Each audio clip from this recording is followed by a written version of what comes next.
This is the reading of Tech Flips to Profit, Flip Your Way to Freedom by Christopher Schroeder. Tap into an industry that will keep paying you for years to come. Follow me on YouTube and Facebook.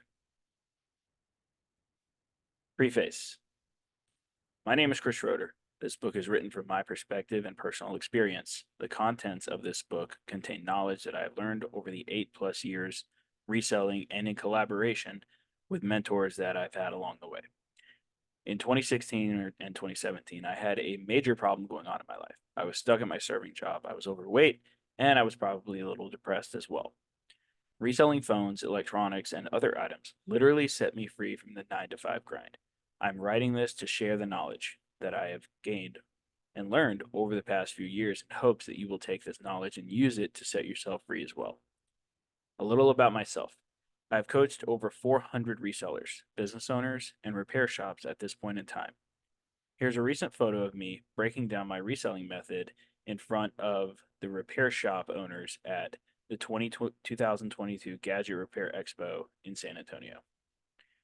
I was also client success director for David Kosciuszko, who is most likely the reason phone flipping is even a concept. He brought it to light. I was a student and still am. Here is a photo of David's group that I helped manage and grow alongside him. I also helped his students win large when it came to reselling phones and electronics, because I was able to instill my marketing strategies every single week in my own class. I was mentored by the very best in the business. Here's a photo of David and I in his hometown of Warwick, Rhode Island, and me in front of his store that he had at the time. David isn't the only one that helped me get to this point. I also want to recognize people that have truly helped me grow at an insanely accelerated rate over the past few years. These are people you want to add to your friends list. To Matt Senka, former owner of Buyback Hub, for teaching me millionaire money principles that have allowed me to manage my finances, create wealth, and use it effectively.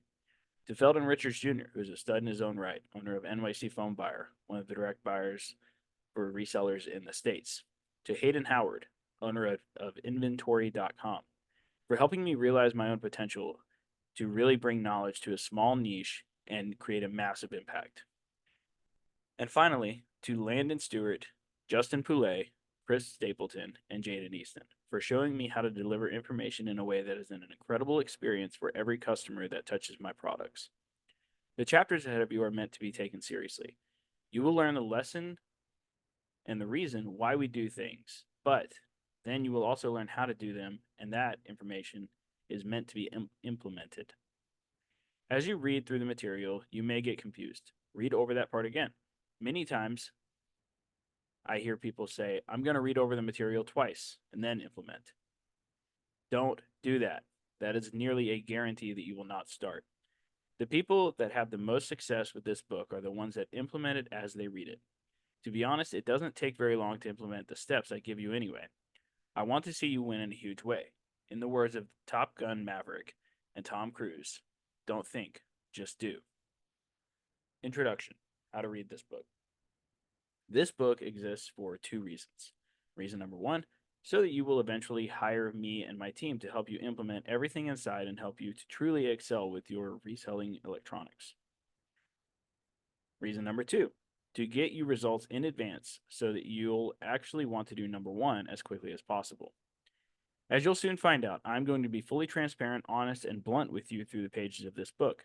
My mentors taught me that if I want people to believe that I can help them, then I need to really help them.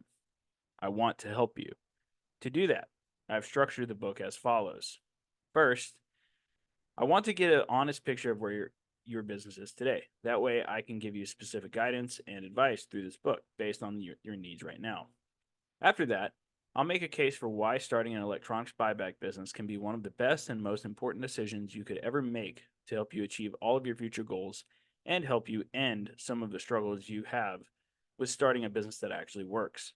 Along with all of the good stuff, we'll take a look at why you might not want to start an electronics reselling business. After that, I will spend time focusing on going over the simple processes of growing an electronics buyback business in a unique way that will help you fit it around your own life without impacting it in a tremendous way. The goal here is to build a business around your life. not build your life around the business. Otherwise, you just create your own job, and no one wants that. Finally, I'll come full circle and discuss a bit about the way we can help you scale your business using our Recelerator scaling program. It might sound like a lot, but really, the entirety of this book can be summed up in the following points. Point number one, an electronics buyback business is one of the best sources of income on the planet, simply because everyone you meet is a potential client now or in the future. Point number two, the more people you come into contact and buy items from, the more money you will make. Then, in the future, as the industry grows and expands with ever increasing demand. Point number three, this model is the best method to use as a stepping stone to help you achieve what you want most in life. If you want time freedom, this business can give it. If you want cash flow, this business can give it. If you want flexibility, this is one of the best models to create it. The method you're about to discover has radically transformed my life for the better, with benefits far beyond the financial. I hope you'll be able to make the connection for yourself as well. Above all, my sincere hope is that you learn more than just how to implement this method contained in these pages. I have included bits of advice and lessons I have learned from the years on the front lines of this industry and entrepreneurship. I have made all the mistakes and am here to help you avoid them. Yes, this is a reselling book, but it's really a book about designing a business that actually works, a business that brings joy, financial rewards, and even peace. It's a great privilege to share with you what I know. I hope it inspires you to grow and improve your business and yourself, along with the lives of many others in the process. If you read this book and decide you'd like help implementing its strategies as quickly as possible, check out the curriculum or apply to book a call with my team by clicking below. Hyperlink to the Recelerator curriculum, hyperlink to book a call for the Recelerator scaling program, where you get direct help and coaching from me, myself, and my team. Helping people like you to start and grow a wildly profitable electronics buyback business is exactly what me and my team do day in and day out. We are here to help. Reality check. This part of the book is very important. You'll learn powerful new concepts and ideas that will dictate how you think about reselling electronics and other items, but you will also be learning how to implement them throughout the rest of this book. Without understanding the systems and processes that I explain, here one of two things will happen, or both. You'll either build a business that is not sustainable and be forced to start over again at some point, or you'll leave a huge amount of money on the table by missing out on crucial parts of the business. Want to see the most common cycle we see people go through in this business so you can avoid it? Recelerator recommended video training. Hyperlink.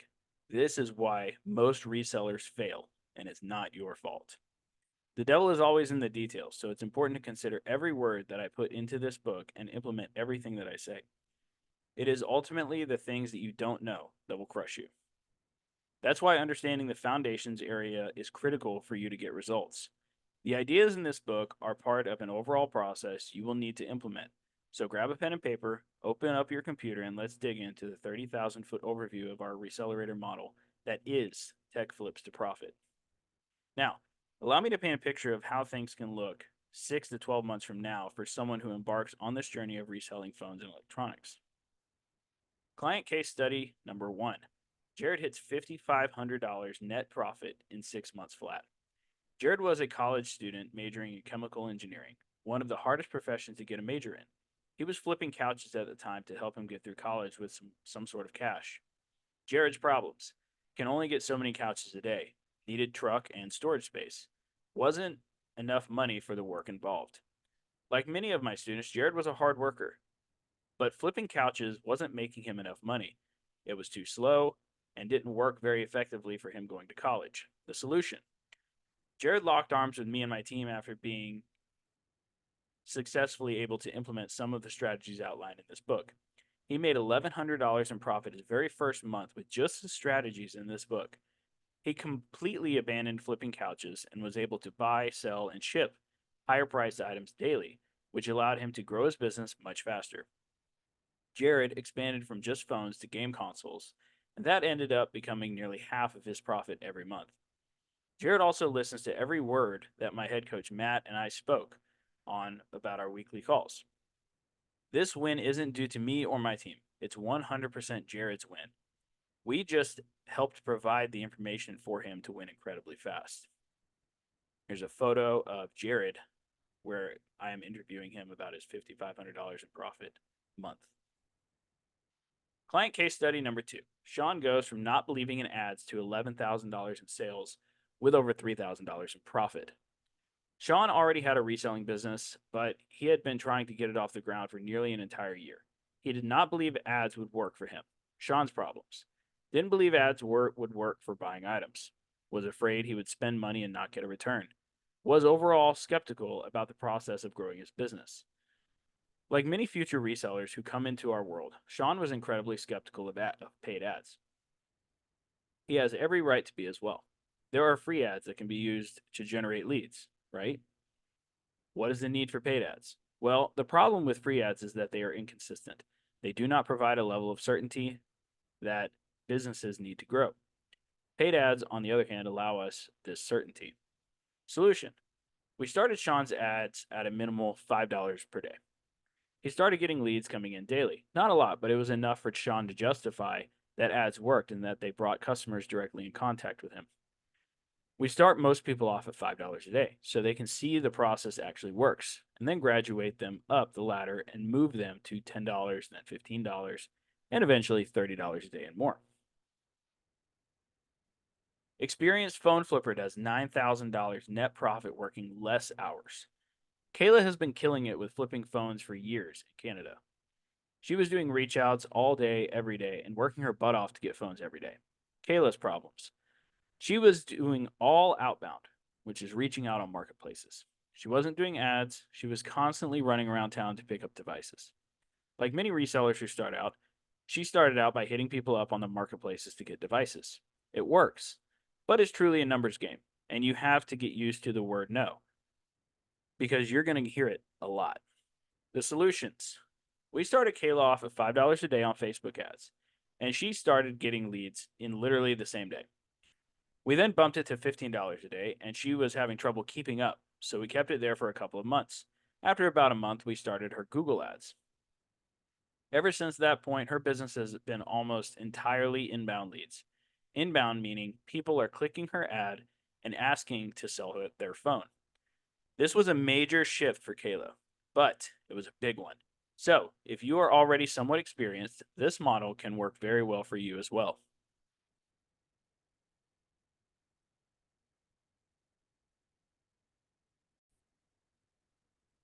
Chapter 1: A rapidly growing industry. Here's one thing that I think you need to know. The industry that this book is written about is growing at an exponential rate every single year, and there is no sign of it shutting down anytime soon. I just saw this on Google. The global smartphone industry market size is approximately $409 billion by annual revenue. That means year over year. About 1.38 billion smartphone units were sold in 2020, and the market shows no sign of dying down anytime soon. This is important to note, and I want you to understand what this means for the industry. 2020 was the year of the COVID-19 pandemic, yet smartphones and electronics kept growing faster than ever. Do you know what this means? That means this market is quite literally depression and recession proof. That is something very important to note because this industry has no signs of dying anytime soon and will probably go on for years and years to come, and means that the longer you're in the business, the better it's going to get. One of the greatest things about the electronics industry is that we aren't even creating the product. There is something there that is incredibly powerful as well because it takes out our need to create, which is where most of the money is spent anyway. In the reselling space, we are allowed to buy, own, and sell the property that we buy from these companies that create whatever we want. Other people get to do that as well, which is where we come in. Everybody out there at some point in their life needs to sell things. Since everybody has a smartphone and other electronics at some point in their life, they're going to need to sell a few of those items. And if you run a service-based buyback business reselling phones and electronics, this is where you can come in and grab a piece of this pie. The great thing about the electronics flipping industry is that almost everybody is a customer. Actually, everybody is a customer. Do you know the last time that you met somebody who did not have a phone or some type of electronics inside their home? I sure don't. If you don't have some of those things, you're actually labeled as weird nowadays. So in an industry where literally everybody is a customer, how can you lose? I don't believe you can unless you don't try. Here are some cold hard statistics that should get your mouth watering as you start to understand the industry and how much money you can make. The annual global revenue of the smartphone industry sits at approximately $409.1 billion. China holds the largest section of the global smartphone market, generating more than $130 billion in sales each year. The United States is the second largest segment of the global smartphone market, generating approximately 55.6 billion in annual revenue. More than 1.5 billion smartphones are sold around the world every year. In 2019, over 1.5 billion smartphones were sold and distributed worldwide, as reported by Statista. The same year, more than 40% of people in the world had access to a smartphone. The global smartphone industry is expanding at a compound annual growth rate of 16.4%. The international smartphone industry is growing at a CAGR of 16.4%. In 2018, the market was valued at $520.3 billion. Now, current projections predict that the industry will reach a lot more by 2022. An estimated 96% of people aged 18 to 29 own a smartphone in the United States, compared to 61% of people 65 years and older. 85% of both white and Hispanic people and 83% of black people own a smartphone in the United States. In the United States, 85% of both men and women own a smartphone, and approximately 98% of women and 97% of men own a smartphone. Individuals with higher annual incomes are more likely to own a smartphone. According to Pew Research, 76% of people who earn less than $30,000 a year own a smartphone, compared to 96% of people who earn $75,000 or more each year. Across the nation, approximately 89% of individuals in both urban areas, 84% of people in suburban areas, and 80% of people in rural areas own a smartphone. An average cell phone user interacts with their phone more than 2,000 times a day. Cell phone users, on average, touch their iPhone 2,617 times every day. The top 10% of cell phone users, known as extreme cell phone users, interact with their mobile devices even more, touching their phones more than 5,400 times per day. Americans spend about 2 hours and 25 minutes daily on their phone, according to the study that tracked Android users' smartphone usage. The average smartphone user spends 145 minutes on their device every day, equivalent to approximately 76 phone sessions.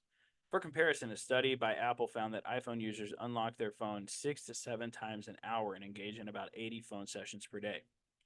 85% of Americans own a smartphone, and even more own a cell phone.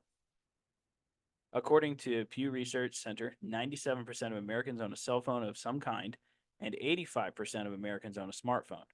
Almost half of U.S. adults report they can't live without their smartphones. 47% of adults in the United States say they could not last 24 hours without their smartphones, according to the USA Today study.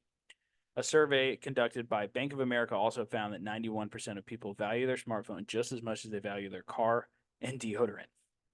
And you guys can see the source hyperlinked here at zippa.com. These stats are wild and should show you the absolute need for smartphones, and it doesn't really take into account other types of electronics that we will be talking about at a later point.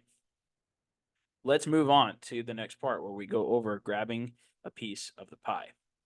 Chapter 2, grabbing a piece of the pie. Okay, so now that we have gone over what the industry looks like as a whole, what people need, and how smartphones and electronics have a massive impact on our overall life and lifestyles, it's time to talk about how you can get a piece of the pie.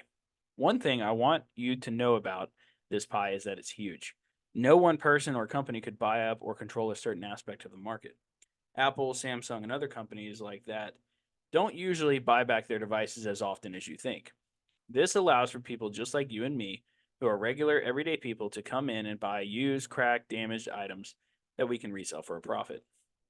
Before we go any further, I want you to do a quick little exercise so that you can see how big your piece of the pie can be. I want you to type in the name of your city into Google and look up the population of your city. By doing this, you will get a pretty good idea of how many smartphones are in your area. Let's take 200,000 as an example. That means there are, at minimum, about 200,000 smartphones in your area at any given time. That's a pretty good amount. Even if you get 0.1% of the market in your area, that is $600,000 worth of devices if we price every device around an average of $300 each. Out of those 200,000, there are going to be people who have cracked phones, damaged phones, or phones that just no longer work. And that's where you come in. You can offer cash for these devices that people either no longer want or just want money for. I hope that by now you are seeing some opportunity in the industry for yourself. You don't have to be a whale in the industry to make six figures. You just have to be willing to apply the knowledge in this book and do the work. What's crazy is I haven't even gotten to other types of electronics that are out there. The typical person has 10 different types of electronics in their home at any given time. So I don't want you to only limit yourself by thinking about smartphones. There are many other types of electronics out there: MacBooks, smartwatches, cameras, game consoles, GPSs, satellite phones, and literally subcategories of all of those items. Here's a market where you can literally pop in and grab your piece of the pie. Chapter 3: Market Proof. One thing that I absolutely love about flipping phones and electronics and reselling industry in general is how resistant that it is to recessions, depressions, and even COVID-19 pandemic lockdowns. I still remember when I was running my marketing agency alongside my reselling business back in 2020. I lost 15 clients in 1 week in my marketing agency. And the only way that I was able to provide food and everything else for my family was through my buyback business. That business never shut down. It actually picked up. My items were still selling on eBay, just like they had always done. People were still buying used, damaged, and broken electronics. Now, did it slow down a little bit online at first? Absolutely. But eventually it picked back up and was as consistent as it has always been. After a while, I figured out why business picked up and the way that it did. There were two reasons. One, most resellers stopped buying locally because they either wouldn't or couldn't go out in public. It eliminated a lot of potential competitors. Two, many of these same people moved their business online and started buying from the buyback owners that were still buying locally. They would do things such as fix and flips and more things like that. So nothing really changed. Just the way certain buyback business owners operated changed. One thing I want you guys to know about reselling is that it has been around for thousands of years. I mean, if you look at the basis of most businesses, almost all of them are buying items at a discount and reselling them for a profit. What we are doing in this business is nothing new, and it has been around for a very long time. The only thing that has changed is that the type of items that we are buying and reselling, and that's really the only difference. I mean, if you were to take away phones and electronics tomorrow, I would find something else to sell online. If you were to take away the internet, where I primarily sell things on eBay, Swappa, and Mercari, and places like that, I would just sell things locally and do the exact same process over and over again. It's just through a different medium. In a sense, this business is market proof. It can thrive in nearly every type of market that there is, and most of the time, in a down market, it actually thrives. For example, as I'm writing this, the US economy is in a recession and reselling is on the rise because more and more people are selling their things and more people are buying used things rather than new things. Welcome to a market proof business model. You're going to love this. Let's go. Chapter 4: Simple Business. Here's the deal: this business is incredibly simple. What do I mean by that? All we are doing in this business is buying things at a lower price and then reselling them for a higher price. We are basically a middleman between people who do business with electronics. This business is incredibly simple at its most basic level, and it should be seen that way. You don't want to overthink it, overanalyze it, or anything like that, because if you do, it gets complicated. Once again, don't think, just do. At the End of the day, we are doing four things. We are reaching out to people who already are looking to sell their devices and letting them know we have a buyback service. We are posting ads to get people to see us. We are then communicating with people and trying to find a solution to their problem, which is they need money. Then we are selling the items to someone else so they can also make a profit. It's a simple business model. Many people overthink it. Don't do that. Instead, take the action. Chapter 5: Competition. A few years ago, I was sitting at my kitchen table stressing about how my business wasn't growing as fast as I wanted it to. I was just sitting there thinking, what else can I do to get this business moving faster? My thoughts went to the two other guys that were flipping electronics in my area. I was doing a bit better than them, but they were still competing against me and stealing my customers, or so I thought. It then dawned on me. There was only three of us in this city of 200,000 people. Three out of 200,000. It hit me like a ton of bricks how stupid I was being, thinking they could possibly be competitive or take a chunk of the market to themselves. There was no way they could. There were too many people. So let's talk about competition. One of the things I hear a lot from new people in the industry and even some of my own students is there's a lot of competition in my area. How can I run a successful buyback business when all of these other people are doing the same things? Have you ever noticed how many different types of grocery stores there are? I mean, we have Walmart, Target, HEB, and many others that all provide the exact same products or services. All of those businesses do well, despite the fact that there is high levels of competition in the area. Have you ever noticed that Starbucks is on almost every street corner in a city? Or what about McDonald's? Doesn't it seem like they are creating competition against themselves? The truth is that there are many more people than businesses, and that's the key. Like we talked about in the earlier chapters, there are a crazy amount of smartphones and electronics. Even if your area does have some competitors, it's not that big of a deal because they can't max out the market and they can't win every single customer. It is literally impossible. So, you don't really have that much competition if you think about it. You may lose a couple of deals to some other people, and that's totally fine. You're going to win some and you're going to lose some. But as long as you keep customers coming in, which I will show you how to do in the coming chapters, you will not have a problem profiting in this type of business model because there's money to be made for everyone. In my own personal opinion, competition isn't even a word. If you think you have competition, you do. But if you look at it as if you are everybody else's competition, that'll change everything. You don't have competition. They have competition. Take the knowledge of this into the next few chapters so that you can apply this type of mindset to your business and go be really successful with your flipping business.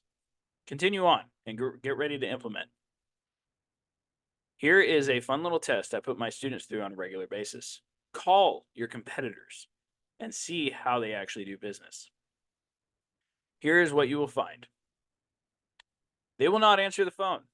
Really, that is pretty common actually. 2, they will not answer and text back. Who is this? Yep, trust me, it happens a lot. And then number 3, they will lowball you harder than the Eco ATM machines. It's not very hard to be better than most business owners nowadays.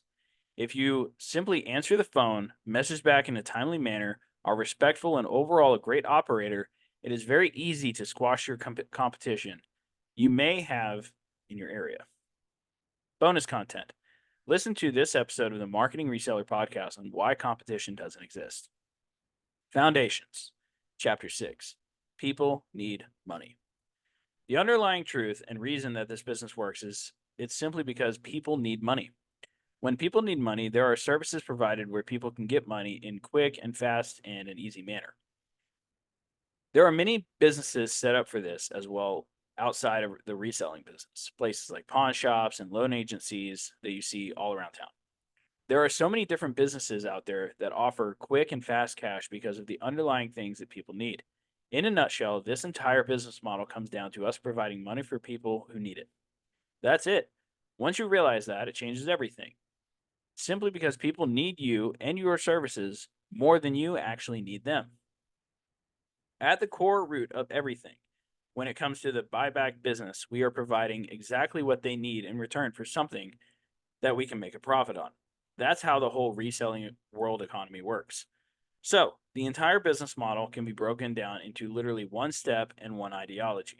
People need money and they always will. So, now that you know that there's a ton of people out there needing money, go get your money, profit. Continue on. Chapter 7. Everyone is a potential customer. This is something that I tell my students on a weekly basis. Literally everybody is a potential customer in this industry. Here is why. In other businesses, you have to be looking for a specific person to do business with. Let's take a business, for example. A good example of this would be a fence building company. I'm going to ask you a few questions here about this company, and then I'm going to ask you a few questions about a flipping business model so that you can get a better idea of what I mean by everybody as a potential customer. In a fencing company, does everybody in the world need a fence? Do people that are in apartments need a fence? Do people that already have a fence need a fence? How often does somebody replace their fence? Do the people who get fences have friends that need fences? Now, I know this seems like a pretty basic questions, but if you were to flip all of these questions and make it about reselling or a flipping scenario, I think you'll understand why I say that everybody is a potential customer. So let's do that real quick.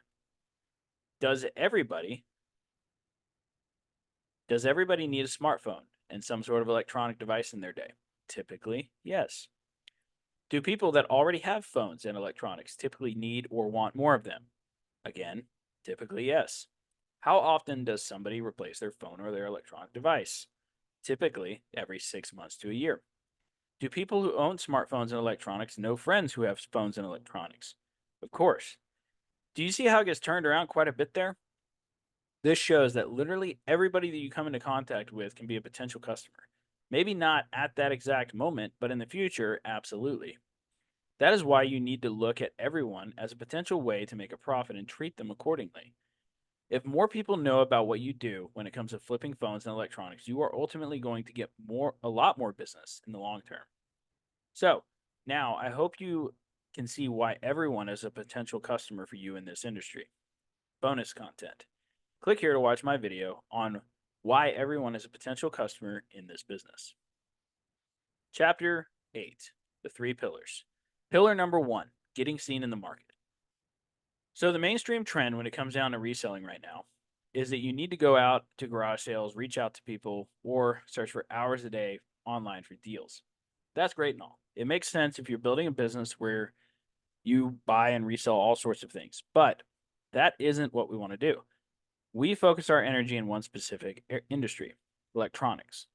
When you approach reselling with that type of model, you're going to be sending out a bunch of DMs and driving around to a lot of people, a lot of different places. That doesn't leave much time to build your business. For us, we found that posting ads on places like Craigslist, Facebook groups, or even running Facebook ads and Google ads tends to yield much better results because people reach out to us. So, here is what we do that sets everything apart. We run ads, and a lot of them. We direct people to our Facebook profile or business page, and they contact us. You probably have seen ads like this in your local market in the past. If not, then you should probably post some because you probably don't have much competition and there are likely a bunch of items in your area. Here's the photo. One other thing that we do that most resellers won't, we pay for our ads. They look like this. If you can't see the photo, it's a Facebook sponsored ad. Some people might say, you spent $1,000 last month marketing your electronics reselling business? Ha, I get my leads for free. Well, yeah, we spent quite a bit marketing our business last month because they are businesses. And we will spend even more next month. We typically make 5x our return because electronics are hot selling items in the market and they are expensive as well. Here's an example of one of my students' numbers. His lead to close ratio was 15%, so he closed 15 out of 100 people. His lead to meetup ratio was 100%, so out of those people that he closed, he met up with 100% of them. Sales per lead. So per lead, he made $174.81 per lead that he got. His cost per lead was $5.11. His return on ad spend was 883%. And then his profit per lead was $45.13. What does this mean? He was basically spending $5 and making $45 back. As you can see, it's worth it. Now, if this is your side hustle, stick with free ads. That is recommended. But if you really want to scale your business model like this, then you are really, you're going to want to look at the next pillar. Pillar number 2, appraising items, knowing what to offer. One of the biggest issues when it comes to the electronics reselling industry is people don't know what to offer for a device. That's okay. No one knows it first. This is where you have to learn how to appraise an item so you know what kind of offer to make so you can make a profit. What we teach is called finding comparables. What this means is we want to find items that have sold recently and for around the same price. So for this, we would go to eBay because we can look sold items up that way. And what we would do here is we type in the item we are looking to find pricing for. For example, iPhone XR, 64 gigabyte, Sprint. We would type that into the search bar and look for 3 sold listings. We find 3 comparables selling at 300, 325, and 345. We would then divide all of those by 3. So we would find the most likely outcome of what this item will sell for. So basically what you do is you 300 plus 325 plus 354 equals $970. 970 divided by 3 is 323. This device is most likely to sell for $323, and it will sell rather quickly. Now, we need to find out how to make a good offer on the device. So, we typically like to make 40% at least on the devices we buy to cover our costs, fees, and shipping. Here is an example of how we would do that. So, you take the 323 times 0.40 or 40%, and that equals $129. So, you would then take $323, subtract $129, and that equals $194 or your offer. So, we would offer $194 or 190 or about 200 for this device so we make a good profit. Here is a short little appraisal sheet.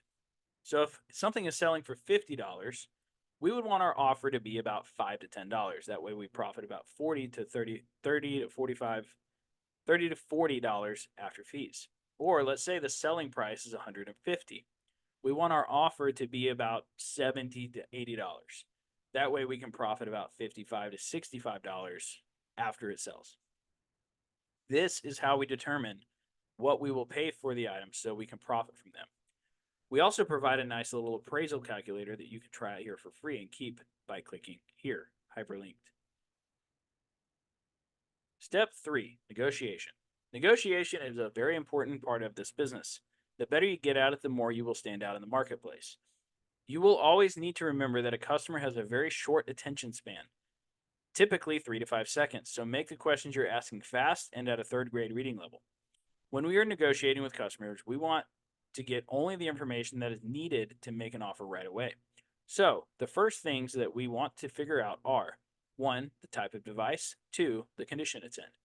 Immediately after you get this information, you make an offer by saying something like, "Cool, I can offer $100 for it."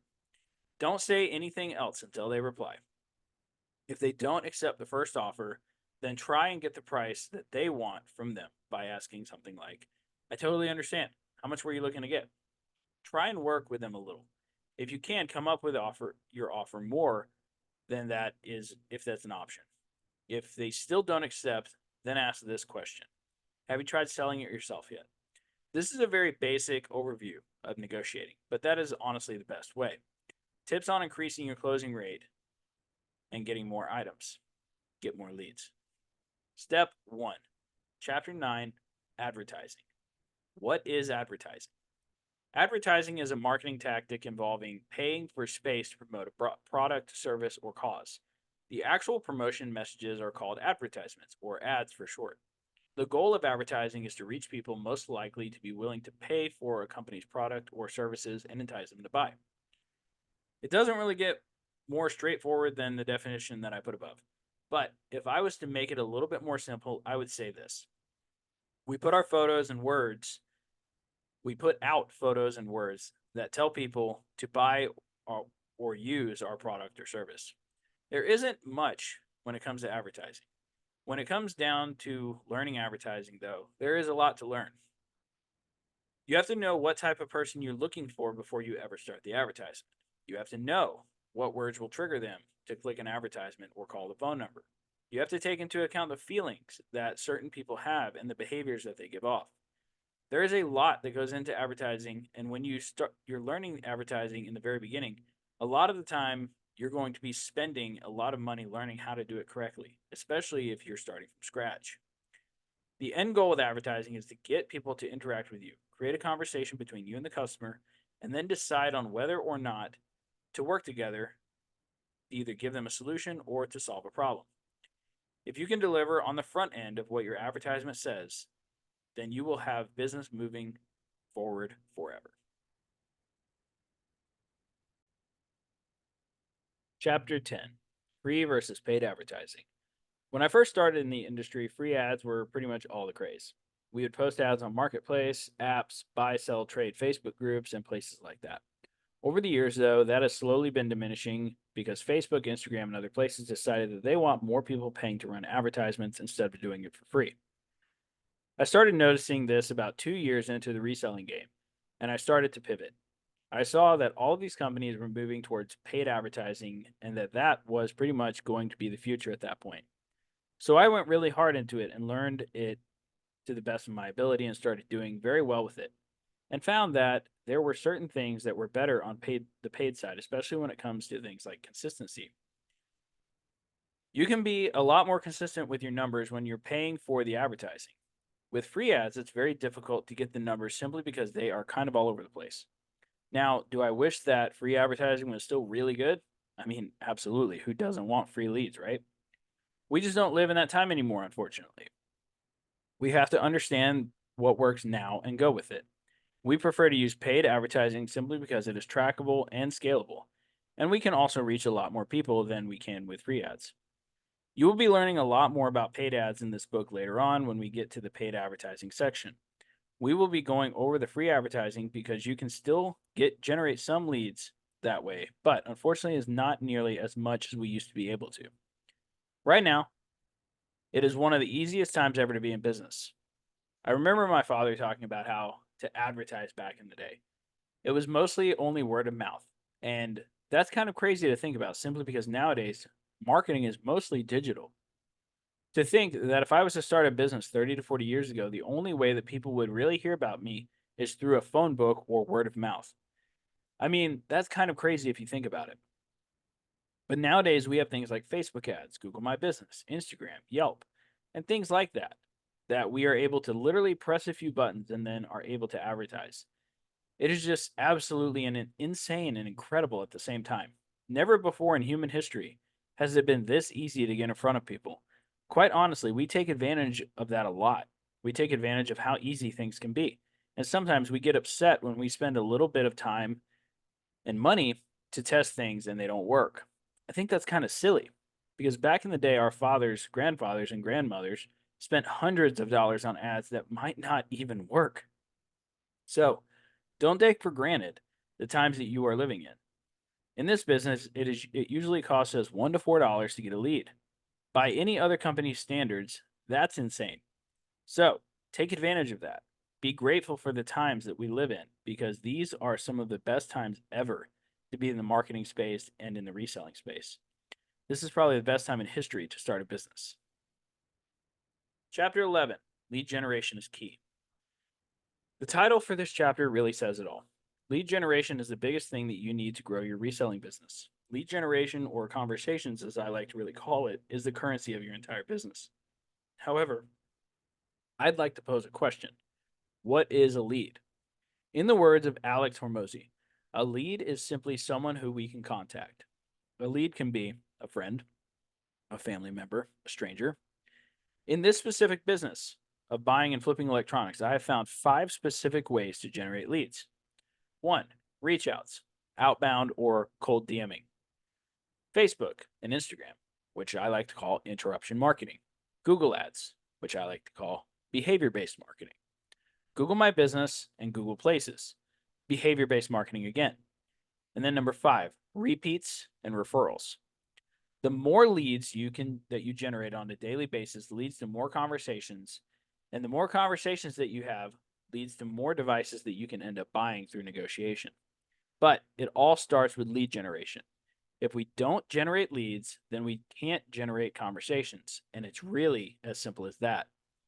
In this business and pretty much every other business that's out there, once a business stops generating leads, they stop generating revenue and profits. So you always need to be looking for new ways to generate leads or increase the way that you are currently generating leads. Now, you can do this in a numerous amount of ways. You can increase the amount that you were spending on whatever way that you were currently getting leads, or you can find a new way to generate leads, whether that be using Google, Instagram, or other places that you can advertise to generate more leads so that you can get more conversations going. Everything starts with lead generation. So let's dive into advertising a little bit more so you can learn how to generate leads on demand every single day consistently. Chapter 12, Reach Outs or Outbound. For a long time, I never did outbound lead generation until I hired one of my coaches, Matt Shirley. And all he ever did was outbound specifically for game consoles. But over time, I started learning how to do reach outs in the correct way. So, this is mostly for reaching out to people who already have their devices listed on Marketplace, Facebook Marketplace specifically, and OfferUp and similar apps like that. Over time, as I learned the process, I found a very easy way to do it myself and was easily replicatable,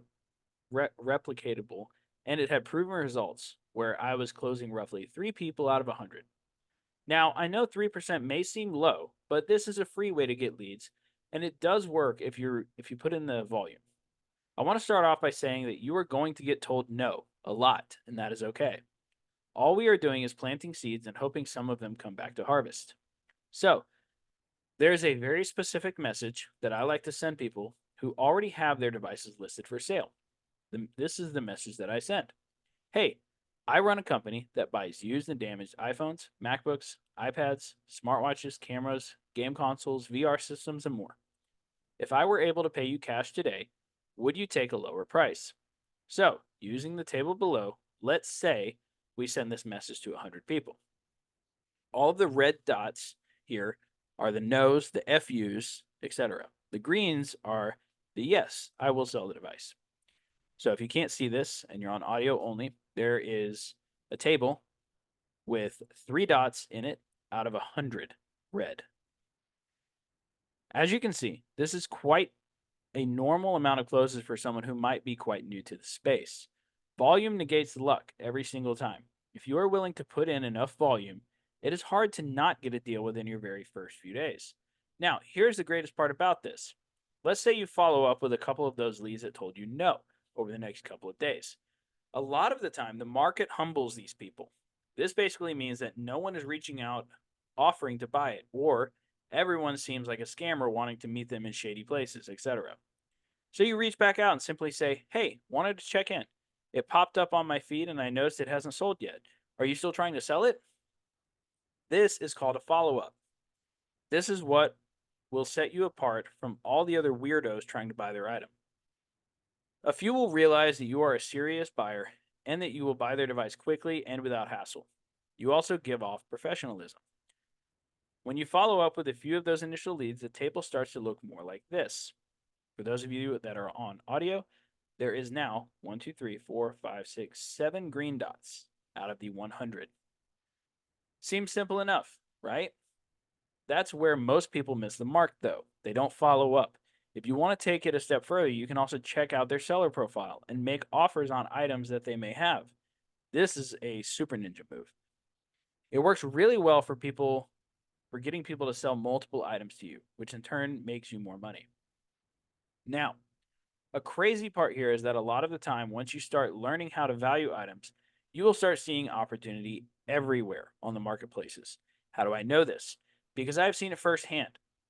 I can pop into Marketplace right now and find 2 to 3 deals that are undervalued because I know exactly what to look for.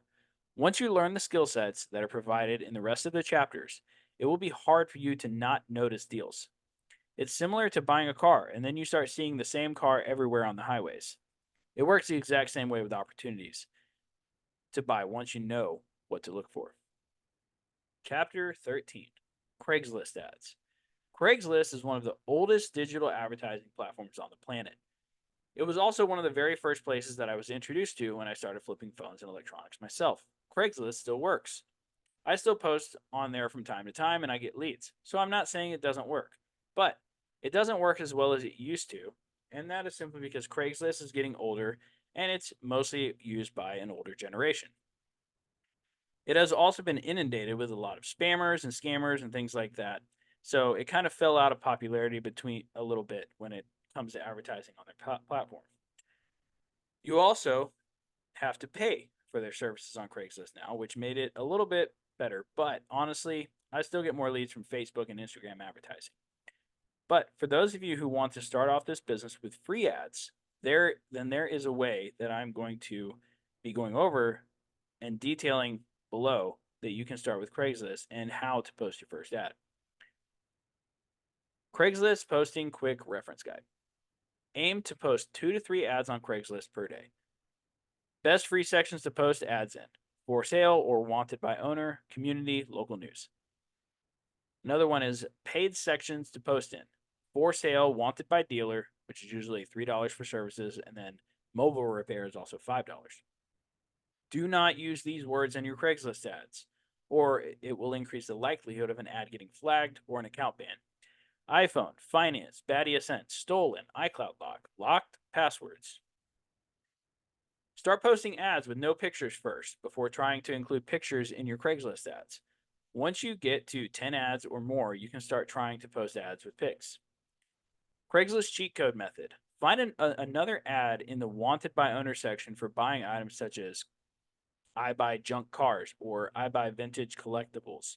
Copy the ad and replace the words so that it applies to buying phones or any type of electronics. For example, change I buy junk cars to I buy cracked phones, or cash paid for old coins and collectibles to cash paid for used phones and laptops. If an ad gets flagged, do not repost another ad that day on that account. Also, do not relist the same ad that got flagged on the same account as that, or it'll cause your account to be ruined.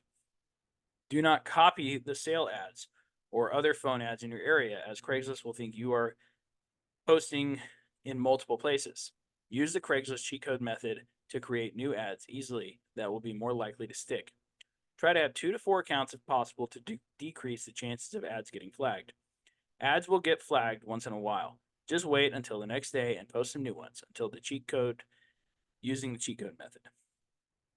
Place ads for different types of items to get more ads to stick. For example, place ads for smartphones, laptops, MacBooks, and electronics separately. This is how you post on Craigslist. Go ahead and give it a shot. Here are some examples of ads that I posted on MacBooks on Craigslist. If you guys can't see this, make sure to download the ebook. That way you can see the photos on the physical copy. Chapter 14, Facebook groups. Much like Craigslist, Facebook groups aren't as good as they used to be, but you can still get some leads from them. One of the ways that I recommend using Facebook groups for phone flipping and reselling advertising today is I actually recommend creating your own buy, sell, trade group, because you have full control over that group and you can kind of post whatever you want. And it's also a really good place to keep old leads that you may or may not have closed. And it's just a really good way to keep people inside of your own community. Now, you can join other people's Facebook groups and still post ads. However, I do not recommend posting them in the buy and sell area simply because they are more likely to get taken down. The best way to do this is to post under discussion inside the Facebook group. And here's an image that shows you exactly how to do that in the correct way. Guide to posting ads in Facebook groups. When posting in Facebook groups, the number one thing you do not want to do is post under the buy and sell tab. The reason for this is simply because if you do this, you will likely get banned from the group because you're offering a service. If you guys can't see this, make sure to download the PDF so that you can see the photos. Now, once you have made sure that you are posting in the correct area of the group so that you don't get banned from it, it's time to post actual ads themselves. So let's talk about it. This is the ad copy that you want to use in the description. You'll want to copy this. Looking to buy used, damaged, broken iPhone X and newer, Samsung Galaxy S10, Note 10 and newer, iPads, MacBooks, smartwatches, and more.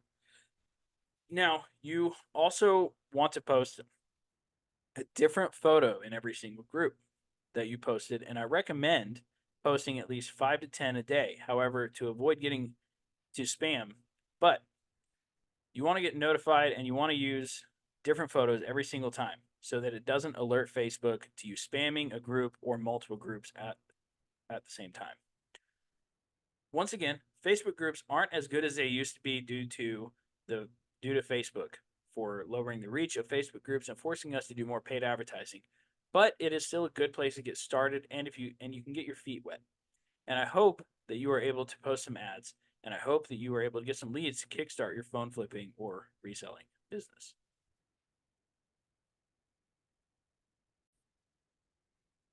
Chapter 15, Personal Profile.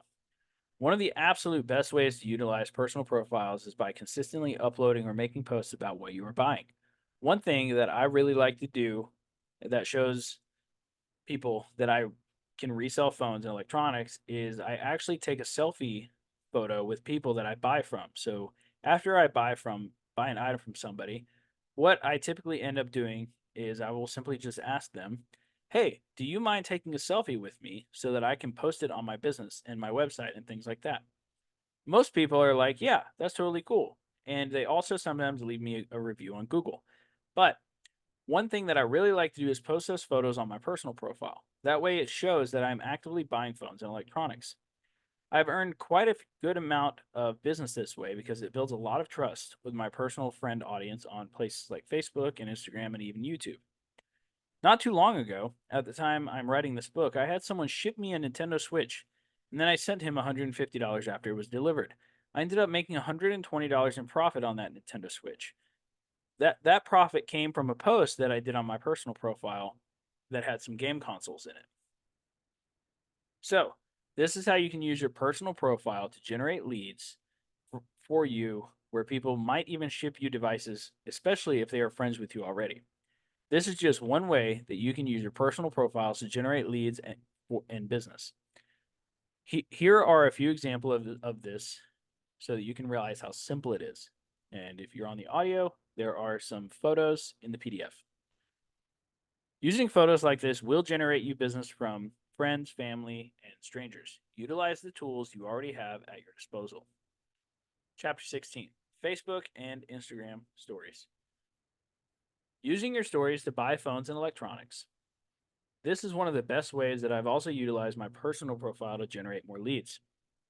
The Facebook Story Editor has so many different types of ways that you can advertise. I like posting the selfie photos and the items that I buy. You can also post on your personal profile as a regular post, then just add them in your story and say things like, "Hey, do you have any of these items that you're looking to sell?" You can even use the poll option that is on these stories so that people can type yes or no.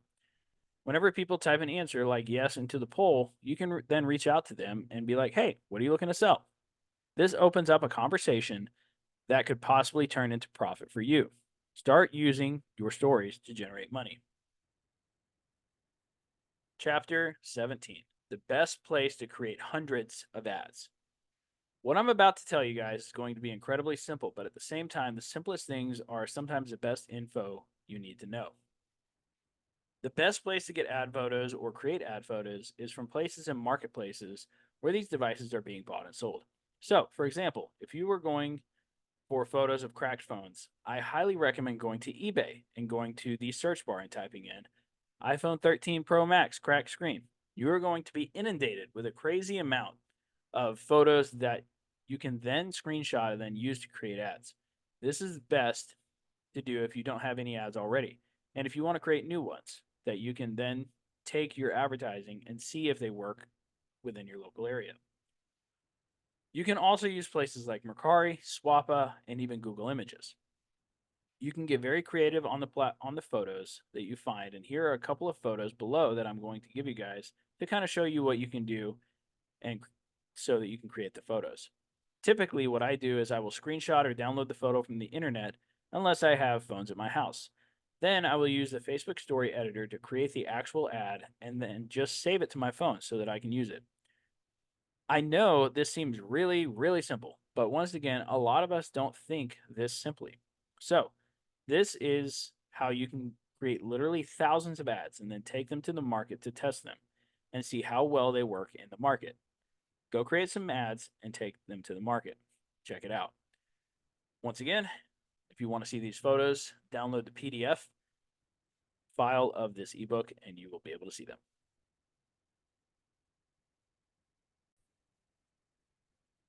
Chapter 18, keeping leads once you got them.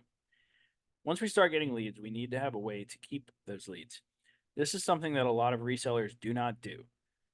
Getting the leads becomes easier for new resellers, but then they always forget about the leads that they already have. Many resellers have a lot of money leave a lot of money on the table here because most of the money that you are inevitably going to make is going to be in the past leads and following up with those past leads. So, how do we keep generating income from leads that we already have? Well, the best way to do it is to continuously follow up with those leads. The way that I recommend doing this is by getting their email and phone number. Most businesses nowadays do this so that they can stay in contact with their customers. Staying in contact with past customers is essential for growing a business. Now, the time frame for what I recommend following up with these customers is every 30 days. If you can follow up with each customer that you do business with every 30 days, I guarantee you that the customer will do 1 or 2 more transactions minimum with you that year. Those transactions are free money. The customers that you keep in your system become free money for you because you simply keep them in your system and you continuously follow up with them. Those are my rules for keeping customers when you already have them. Want a system that does this for you? I recommend checking out the software I built for this specifically. Get your follow-ups more automated with ResellDeck.com. ResellDeck is a premium software that my most advanced students use to accelerate their growth. ResellDeck has been proven to bring customers back on a monthly basis and help you continuously grow your customer base. So, example of the 30-day follow-up. Hey, we are looking to buy a lot more iPhones, MacBooks, cameras, and more this month. If you have anything, feel free to message us back. Hey, are you still interested in the iPhone 13? Because I could use some extra cash and I got an iPhone for sale. For sure. Looks like I bought the last one a while back. Any issues with the 13? This is a message from ResellDeck that, followed up with them immediately, which was great. So here's something to think about. If you ever wanted to sell your business, wouldn't it be good to have all of those contacts, emails, and phone numbers that, from people you've done business with? Outside of that, your reselling business actually has no business value. I highly recommend checking out ResellDeck because you can get your own business phone number, email, and a digital bill of sale. I've created, in essence, a business in a box with ResellDeck. Start your free trial at www.reselldeck.com and start collecting info to help you scale your business at an insanely quick rate. Step 2, Chapter 19, Paid Advertising. Why paid ads? Why do we use paid ads? Well, as I went over in the previous chapters, free ads aren't as useful as they used to be. I started noticing this trend a few years ago and I started transitioning over to paid advertising. Now, there are some major benefits to paid advertising. There's a saying in marketing that goes like this: what is trackable is scalable. We have a dashboard for paid ads that can tell us how much we are paying for a message, and we can use that to determine how much it is going to cost to acquire a new customer from our ads. Once we know how much it will typically cost to acquire a customer from our ads, we can figure out how much profit we are making on the back end selling our devices, and then we can utilize a little bit of math and figure out exactly what we have to do to make more money. Realistically, it all comes down to math when you are using paid advertising. The great thing about paid advertising is that free ads do not have is paid ads run 24/7, while free ads have a very short lifespan and usually get taken down within a few days or buried under the rest of the social media posts. In the next few chapters, I'm going to be going over exactly how to set up your very first paid ad campaign. If you follow the directions here, you should be able to start your very own first ad campaign today and start generating leads as soon as today or even tomorrow. Now, I know that seems really quick, and that's because it is. It doesn't take long to start a business when somebody shows you exactly what to do and how to do it. So pay attention in the next few chapters because there will be links to some videos that you'll be able to utilize. My goal with this chapter is to help you start your first ad campaign so that you can start making money flipping devices this week. Chapter 20, Campaigns, Ad Sets, and Ads. All right, before we create our very first ad campaign, I need to give you an overview of how everything works when it comes to paid ads. So when you create your ad account in your Facebook page, you have to have you're going to have three tabs that you're going to be dealing with. These tabs are going to be labeled campaigns, ad sets, and ads. There's a photo for those looking or listening on the audio. You can see it by downloading the PDF. You're going to need to know initially what is in all three of these, and I'm going to show you that right now. The campaign tab is what controls the budget, how the budget is spent. The ad sets determine your targeting. So the ad set determines things like where the ads are going to be seen, age groups that are going to see the ads, the types of languages that you will be marketing to, and the placements on social media of where the ads will be seen. The ads tab is the part that people actually see. So that is where the ad copy, wording on the ad, or the description, as you might like to call it, is seen on top of the photo when it comes to the app. This is also where you input the photo that people will see, and then you will also be inputting the call to action here, which for you will be in Messenger. These are the three different areas of the ads manager that you're going to be dealing with the most. Now, in the next section, I want to show you how this stuff is set up exactly as I do and as my students do to generate new leads in the fastest way possible. So pay attention to the next section as I will be going over it in detail for you and providing you some ad photos that you can use to start your very first page ad campaign in today. Chapter 21, the automated sourcing method. All right, in this chapter, I'm going to be showing you exactly how to set up your very first ad campaign using my automated sourcing method. I've used this exact ads method to run phone flipping ads and ads for many, many other businesses. I've also taught this strategy to over 250 students. If people apply the knowledge you're about to learn, I can almost guarantee you that you will get leads within your first day or the first 2 days. Step 1, set up two-factor authentication on your Facebook account before you do anything else. This should be already done on your Facebook account, but there's a hyperlink here to help you do that now. You will be given multiple options. I recommend using your phone number or the Google Authenticator app. This is the first step. If you do not do this, Facebook will ban your account without warning. Step 2, create an ads manager and page. The next thing you need to do is create an ads manager. So there's a hyperlink here to create an ads manager, or you can use your personal profile ads manager that you can find at www.facebook.com/adsmanager. Step 3, create a business page to run ads. So do not create another Facebook account. You can create a business page inside of your current Facebook account. All right, click here on this hyperlink to create a Facebook page. When uploading photos to your page, do not upload any photos with Apple logos. This is called a trademark violation and will result in a banned ad account. Here's an example of what my page looks like so you can have a point of reference. Need more help? Check out this hyperlink to my YouTube channel. Once you have everything set up, it is time to create your first marketing campaign. You're going to want to go back into your ad account and hit the green button so you can start creating a campaign, which you can find at hyperlinked www.facebook.com/adsmanager. For those following all along on the audio, if you want to see any of these pictures and links, make sure to download the PDF. So whenever you log into your account, you're going to click a green button that says create. The next step is choosing the engagement objective.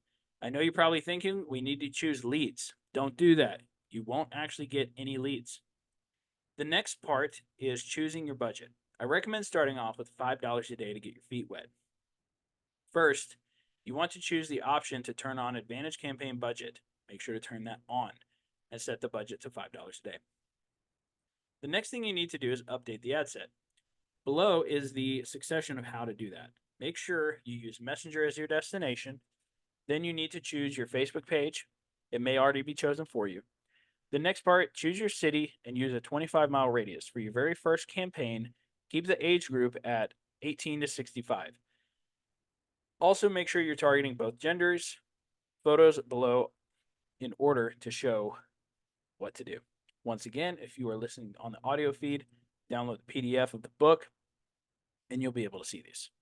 So you want to make sure that you're choosing Messenger. You want to choose your location, remove United States, and then choose Advantage Plus Placements. This is recommended.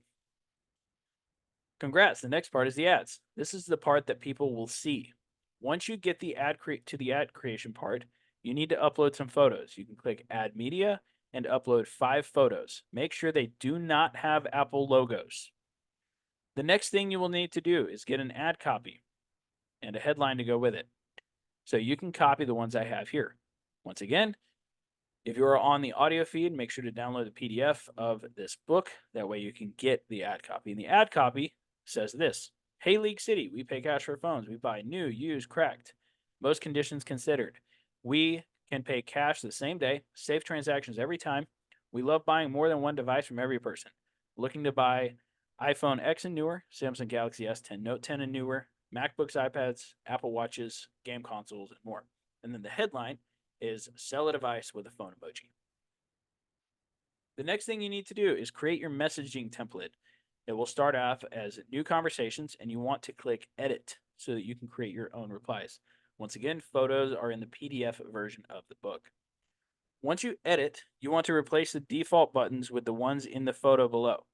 And you want to replace the automated message response as well. It should look like this in the photo when you're done. Once again, download the PDF if you want to see these. So it should look like sell an iPhone, and then the automated response should say, what device do you have? Any issues with it? The next part is very important because what we are going to be doing is split testing photos to see which ones draw the most messages and customers. What you need to do is duplicate the first ad that you have and turn it into 5 ads with different photos on each. Then you change the photo to the duplicated version. Once you are in the copied ad, you will need to change the photo. Click the little trash can, and then you will be able to change the photo again. Then you will do this 3 more times until you have a total of 5 ads. It should look something like this once you're done. It should say new ad 5 times under new messages ad set. Obviously, without the ROAS thing. Once again, download the PDF to see these photos. I do want to point out that just because you have 5 ads doesn't mean you're spending $5 on each ad. Instead, it's sharing the ad spend across each ad. So each ad is spending more like $1 each per day. We test ads this way so that Facebook can determine which ad is going to work best for us. Step 3, Chapter 22, Finding an item's worth and value in the marketplace. Congratulations on starting your very first ads campaign. You have done more than most resellers in the business will ever do. And because of that, you are getting further than most of them ever will when it comes to running your very own electronics reselling business. Now, it's time to learn how to value items in the market. Over the sections within this chapter, you're going to be learning exactly how to price something in the market. I want to go over why this is important really quickly. I want you to understand that learning how to appraise an item's worth and value in the market is an extremely useful skill set. There are people that literally do this for a living. Have you ever heard of a house appraiser? Do you know that somebody actually gets paid to come up with how much that property is actually worth? They get paid for it. That's wild. So, what we are about to go over in the next few sections is something that you really need to pay attention to because this is one of the most important parts of the entire book. If you cannot determine the value that an item has, then you cannot determine what price to buy it at. Remember, the money in this market is made when you buy, not when you sell. So you should know the exact amount of profit that you are making before you ever go into a deal.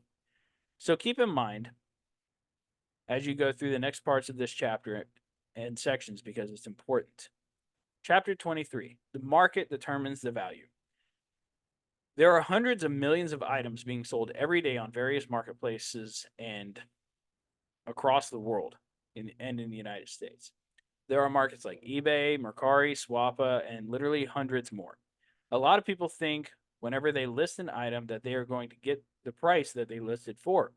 Now, sometimes that does happen. However, typically it does not because most consumers do not realize that there is a retail value of an item and then there is a market value of an item. The retail value is what the creator of the product typically sells the item for in the very beginning, and it is usually brand new. The market value is determined by the secondary sellers and consumers, and that price is typically wildly different from the retail value. It's very important to know the differences between retail value and market value. The market is going to determine the value of an item no matter what. In the coming sections, I'm going to be showing you how to determine the market value and what an item is actually selling for in real time. This information is incredibly important to know because of the quote that I spoke about above. The money is made when you buy, not when you sell. You must know what an item is going to sell for before you ever buy it so that you know what price to buy it for. That's why it's important to know the average value and with this item that you are going to sell, trying to sell, it is selling for on average. A lot of people try to go against the market value and their items typically stay on the market for a long time. Knowing the market value and what an item will sell for on average is going to save you a lot of time and it will help save you and make you a lot of money. So remember, the market determines the value. You do not determine the value. Your friend does not determine the value. The person you're trying to buy the device from does not determine the value. The only thing that determines the value is something, the value of something is the market alone. Chapter 24. Find three comparables. So to come up with the market value or the average market value of a certain item, one thing that we need to do is find comparables. When I say find comparables, I'm talking about three comparables. We want to find three of the exact same items that were sold, and we want to make sure that these items are selling for a price close to each other. I went over this earlier in a previous chapter, but I do want to bring it back in this chapter because it's important. Here is some of the math below to show you a little bit about how this works. For example, iPhone XR, 64 gigabytes, Sprint. We would type that into the search bar and look for three sold listings. We would find three comparables selling at 300, 325, 345. We would then divide all of those numbers by 3 so we can find the most likely outcome of what this item will sell for. So we add 300 plus 325 plus 345. That equals $970. 970 divided by 3 is 323. This device most likely will sell for $323, and it will sell rather quickly. Now, we need to find out how to make a good offer on the device. Now that you know how the math works, let's take a real-life example using eBay. I like using eBay because it's a really huge market, and it shows us a lot of sold listings, which is what you want to be looking at when you're looking for the market value. So here are some listings that I found that were pretty close to the same price point. I found an iPhone 12 Pro Max valued at $499, another 12 Pro Max valued at $499, and then another one valued at $504. All of these had a cracked screen. So I'm going to add these up in my appraisal calculator and determine the offer that I will be able to give for these devices. And I will also determine how much it's going to sell for based on the average of the sold listings. So here I'm using my appraisal calculator for those listening on audio. So we input the $499, the $499, and the $504. The average selling price comes out to $500. And that gives us the potential offers. So we can make our offer at 30% of its value at $150. We can make an offer at 40% of its value at $200, making us a profit of $235. We can make an offer at 50% of its value at $250. The potential profit is $185. And we can make an offer at 60% of its value, which is $300, making the potential profit $135. Now we know exactly how much we should buy it for based on 4 different offers shown by the calculator. We can even see how much potential profit can be made when we sell it. Chapter 25. Using direct buyer sheets to appraise and make offers.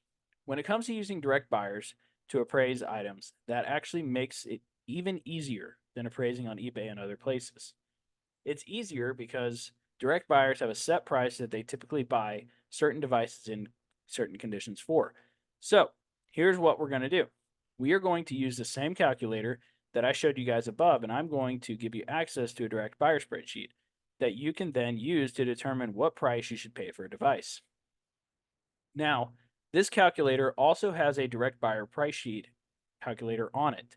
You can use this to determine the price that you will be able to pay for the device by using it and the amount you're buying it for. Here's an example of how all of that works. Here's a screenshot of a direct buyer price sheet showing the same item we appraised. So we see here this direct buyer sheet is paying $420 for an iPhone 12 Pro Max 128 gigabyte unlocked. Now, we see they are paying $420 for the iPhone 12 Pro Max unlocked with a cracked screen. Now let's hop into the calculator. So we use the direct buyer price, put it in, and this gives us our potential offers and then our potential profit. For those of you that are on audio, download the PDF to see these photos. As you can see, you can use this calculator to help you determine the best prices to pay for certain items. You can access this calculator free of charge. I hope that you have learned the power of appraising items and how integral it is to the growth of your reselling business. In the next few chapters, we will be going over the process of buying an item, so keep moving forward. As a gift for reading this book, here is a direct buyer price sheet and his contact information that you can use. You can sell devices to these guys at the price that is listed on their sheet. This is the Mercury price sheet. Download it on the PDF. Chapter 26. IMEI, iCloud, and Google Locks. What is an IMEI? IMEI stands for International Mobile Equipment Identity. It's pretty much a number that identifies a GSM CDMA phone within a network. What is the IMEI used for? The IMEI's main purpose is solely to identify a device. That said, it can also help prevent theft. Carriers can block stolen or lost phone IMEI numbers at the network level, making phones unusable through the carriers. Where do you find IMEI and or serial numbers?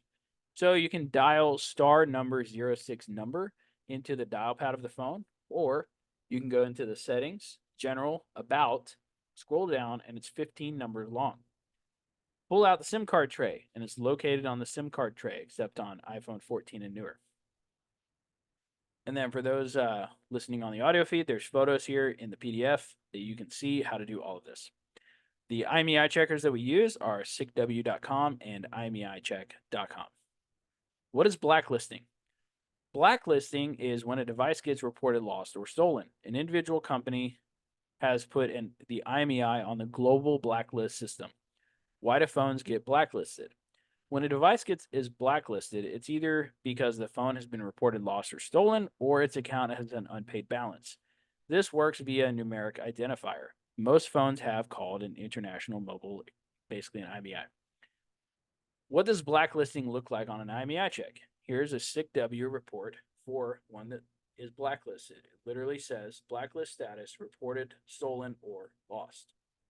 And here's another one. Basically says blacklisted.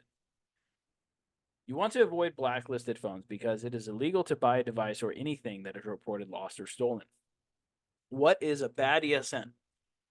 An ESN or IMEI will be considered bad if the phone is still active on an account, receiving calls and text messages, the wireless account has an outstanding balance, or the phone has been reported lost or stolen. Can we sell bad ESN phones? Yes, just not devices that are reported lost or stolen. That is illegal. Bad ESN phones that can be sold just fine. Finance devices that are labeled as clean.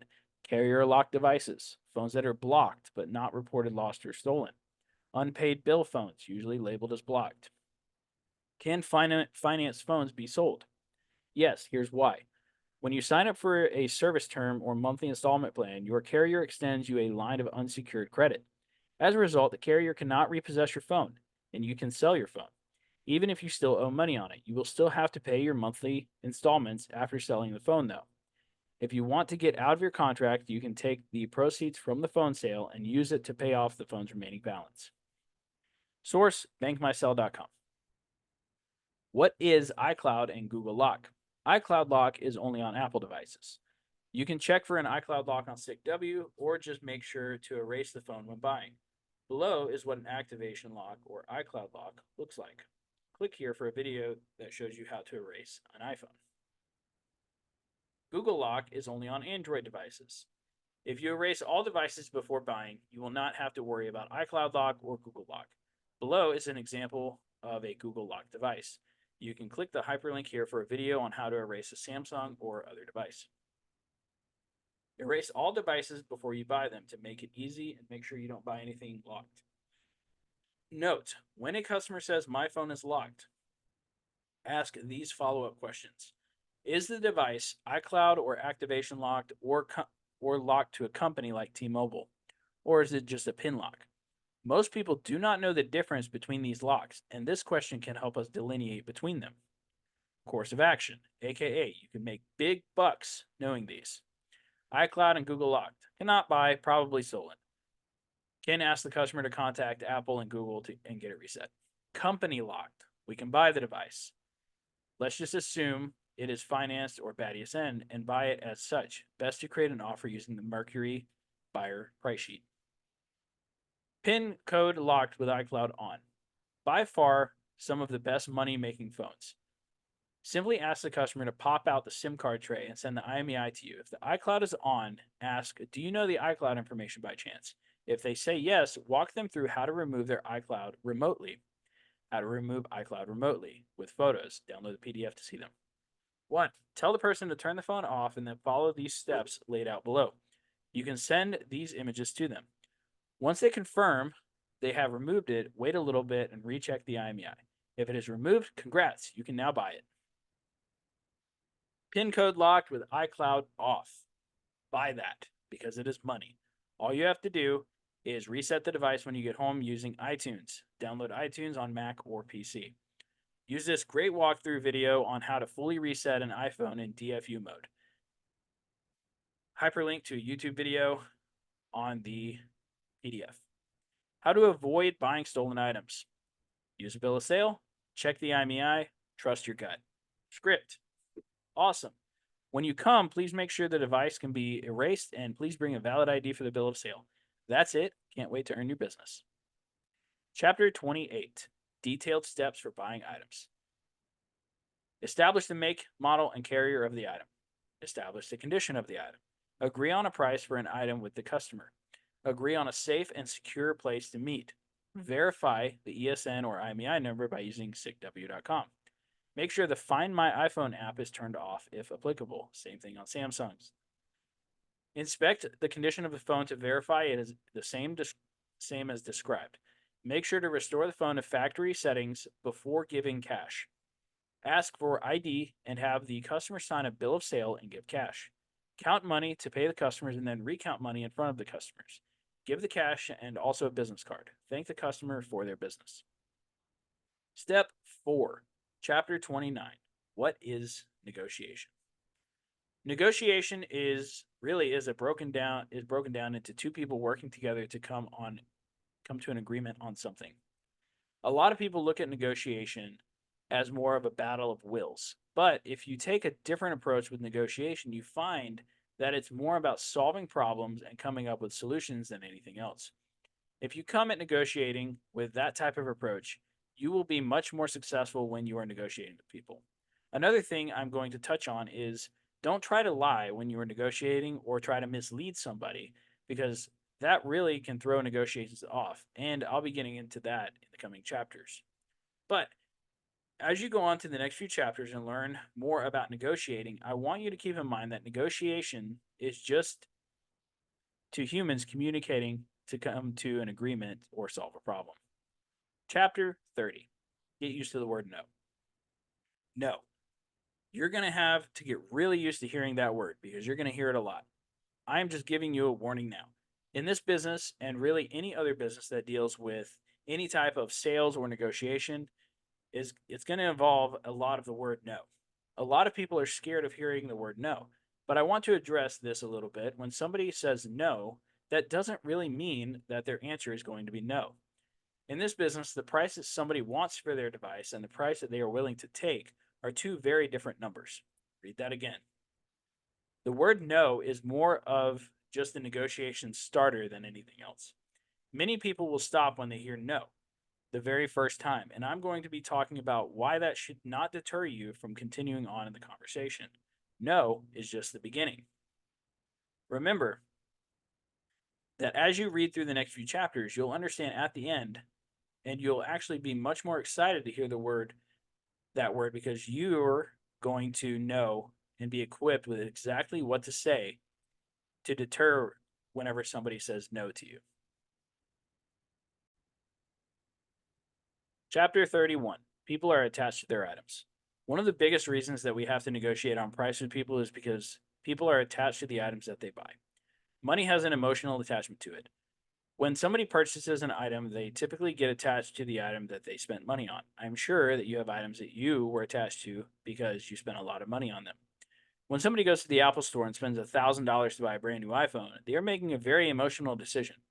Then, whenever they are offered $300 6 months to a year later, they get pretty upset because they spent $1,000 to get it. This is why most people get upset and say no to us in the beginning parts of the conversation or our negotiations with them. It is understandable as well. What allows us to negotiate even further is by enlightening people that the market situations and being truthful and honest about why our prices are the way they are. I will be going over exactly how to do this in the coming chapters. But remember, whenever people say no to you during the negotiation, most of the time it is because they are emotionally attached to the items that they purchased. So make sure to keep in mind when that you are negotiating with people. Chapter 32. Go for the no. I know this is going to sound weird, but what I'm going to tell you is something that I learned when I was going door to door trying to sell vacuum cleaners. It was also a book that I highly recommend that goes by the same exact name. The book is called Go for No. Now, I know this sounds odd, but it really all comes down to math. When things come down to math, they are very easy to manipulate to make things work. The simple truth with this concept is if you can rack up a large amount of no's, then you will also get a certain number of yeses. When you are actually start aiming to get the no's, the yeses actually get in the way. For example, if I was to tell you to go and knock on 20 doors and get 20 no's, you would more than likely have some yeses in there. Now, whenever you get one of those yeses, it actually pushes you further away from the goal that you originally had been given. This is why I say it always comes down to to a numbers game, because the more no's that you get, the more yeses that you will also get. I took this mindset that I learned from knocking on doors and I started applying it to flipping phones and electronics and realized that for 10 people that tell me no, there's usually one person in there that says yes. It's really that simple. So, this is why I tell you to go for no. You'll learn a little bit more in the next few chapters about negotiating this way. So, keep paying attention and keep powering through because you're getting close to the end. Want more info on going for no? Check out my YouTube video about it, hyperlinked here. Chapter 33. You will only close 10 to 20%. Once again, I'm going to be talking a little bit more in terms of math. These numbers always typically seem to add up in exactly the same way almost every single time. For every 10 messages that we get, we will usually close 1 to 2 leads. This is just pretty common at this point, and there is real no denying it. Now, you can increase your negotiation strategy a little bit, absolutely, but most of the time you will close 1 to 2 out of 10 leads. That has been pretty consistent through my 6 years in the business. Below is a photo that shows a 13% closing average from one of my students.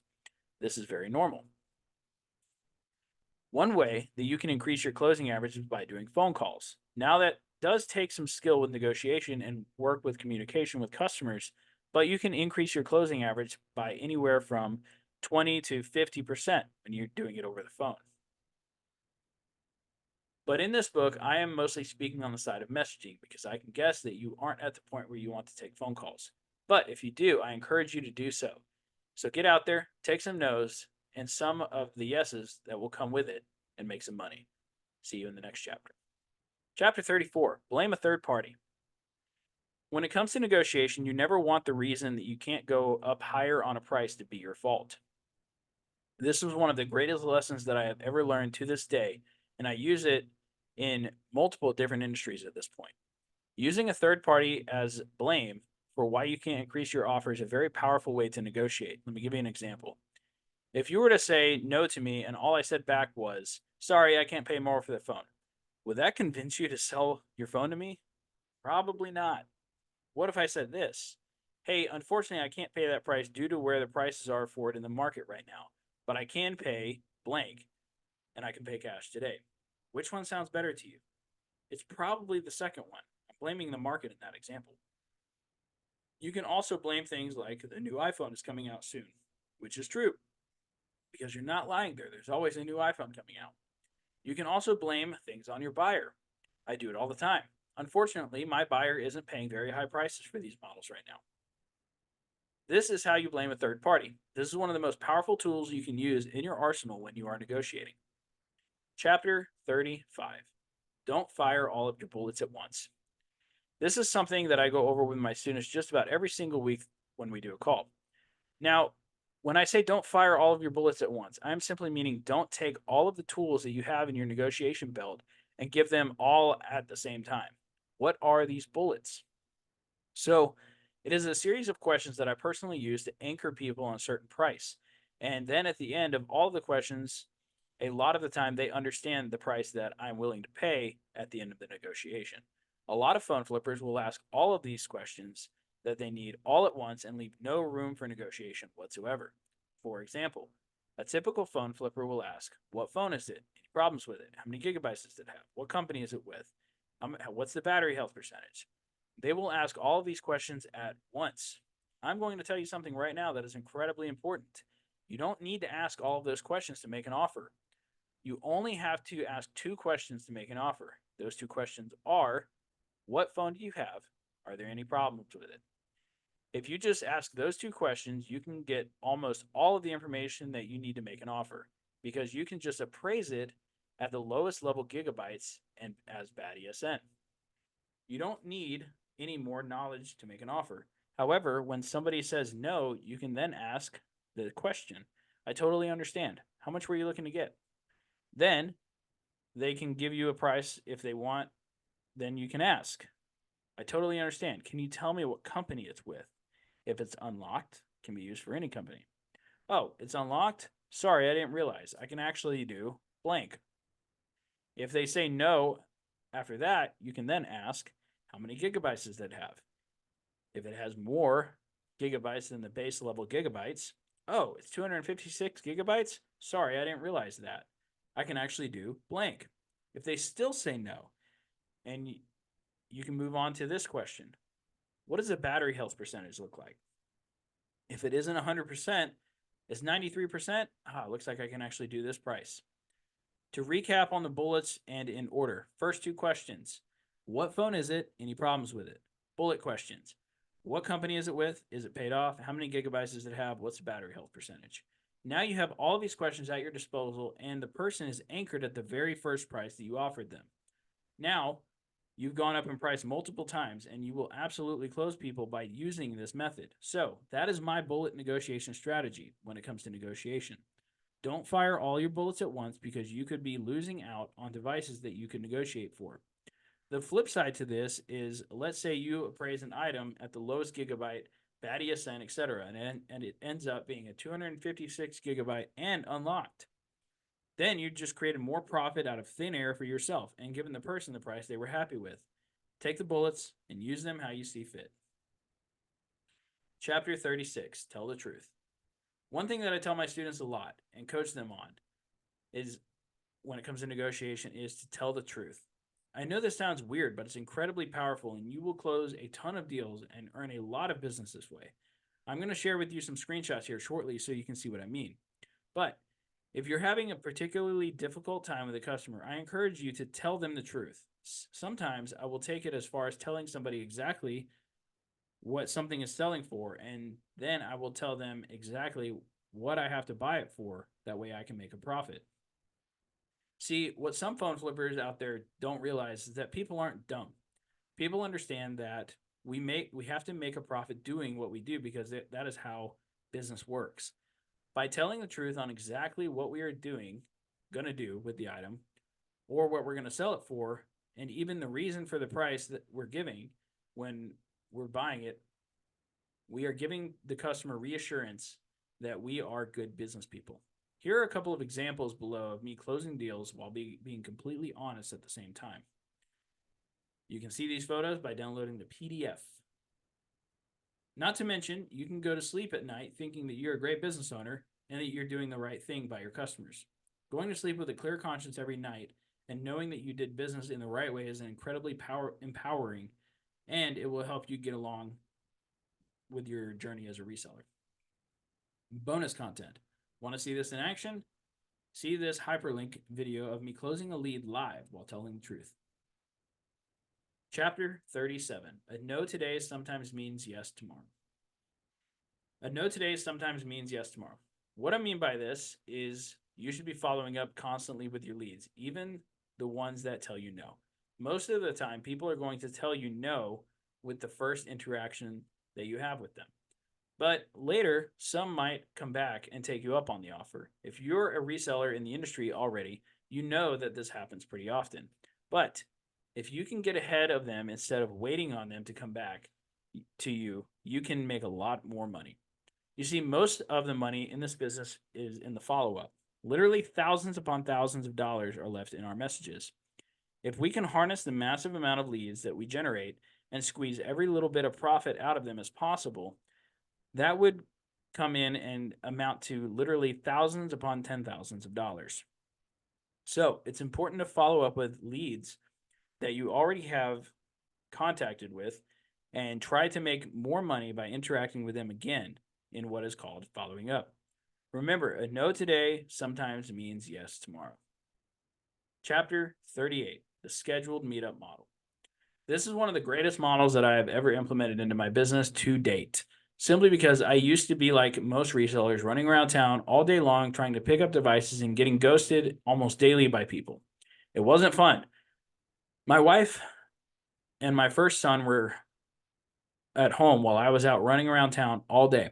I still remember to this day my wife asking me, "Why can't you just meet people twice a day? Why can't you do that?" I told her because people need me to be available so that I could meet up with them at any given time. This was such flawed thinking at the time. But I remember whenever I got ghosted 2 more times, I chose to give this a shot. I chose 2 specific times to meet with people at my local Starbucks. I chose 12 p.m. and 4 p.m. And after I would close people over the phone or through Messenger, I would let them know that I was meeting people at 12 and 4, and I would ask which time works best for them. To my surprise, people would pick one of those 2 times, and then most would actually show up. This was the birth of my scheduled meetup model. This model allowed me to have what I call lineups. A lineup is when people are lining up to meet you to sell their devices.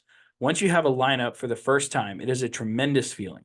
Also, you typically won't leave without making less than $100 in profit every single meetup if you have somebody to meet with.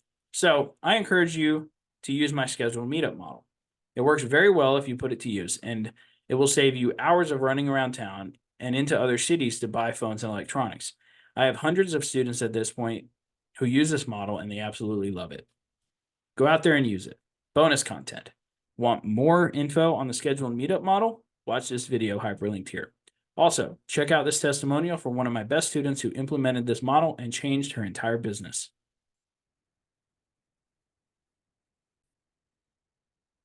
Step 5, selling your items. Chapter 39, overview of selling your items online. Why do we sell online? Why is it recommended? It is recommended simply because it is much easier this way. You can sell items locally, but you're going to waste a lot of time. Now, you might make a little bit more profit meeting up with people to sell to locally. However, reaching people locally is much harder than reaching people nationally or even worldwide. I mean, I can break it down into a simple question. Would you rather put your devices for sale in front of 1,000 people or 1 million people? I mean, the answer is pretty simple, right? We want to put it in front of 1 million people. That is the possibility that you have with selling items online. Now, there are different places I'll be going over where you can list items to make the overall process easier for you. When it comes to selling online, all you really have to do is ship out the item at this point. It is much easier to ship out 10 items than it is to sell 10 items locally. So let's go over this a little bit more, and then we're going to jump into where you can sell your items and why paying fees isn't a bad thing. Chapter 40, fees. One thing that I noticed recently in my community is that people complain a lot about fees. Here's how I look at fees. I see fees as the tax that I basically pay to use a service that is going to make my end goal happen a lot faster.